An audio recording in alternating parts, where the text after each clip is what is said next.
Sa Facebook profile, click mo yung may tatlong line. Scroll up. Click mo yung settings and privacy. Click mo yung settings. Then, password and security. Sa baba, password and security, click mo yan. And two-factor authentication. Click mo yung profile and lagay mo yung FB password mo dyan. Antayin lang natin. Pag okay na, click continue. Then, click natin yung add extra security account. Then, click natin yung text message dyan sa baba. Then, next. Ilagay mo yung mobile number mo. Then, click mo yung next sa baba. Ayan, magsisend na po ng code sa mobile number na ginamit nyo. I-enter nyo lang po dyan, then click next. Ayan na po. Two-factor authentication is on. Ganun lang po kadali.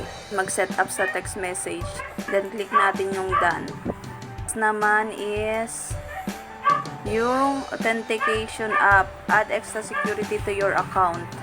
To authentication Basahin nyo lang factor, po yan. help protect your account kapag na-notice ni Facebook na may nag-login sa inyong profile account or device.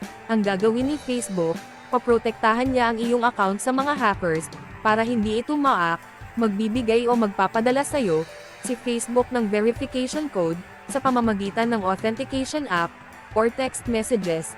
Ibig sabihin pag nag-attempt na mag-login yung hackers, hindi may lalagay ang password o hindi mabubuksan ang iyong account kasi nasa sa iyo pa rin ang ibang details na meron ka sa iyong device or ibang info sa Facebook at may cellphone number ka, sa iyo send ang code sa Google or sa authentication app natin ipoprocess yung authentication, barcode or K-code. Mas recommend talaga yung Duo Mobile or authentication app to generate verification code or to send code. I-download nyo lang po ang authentication app. Ito ang gagamitin mo to scan barcode or to send code. Sana po may naintindihan at may matutunan po. Salamat.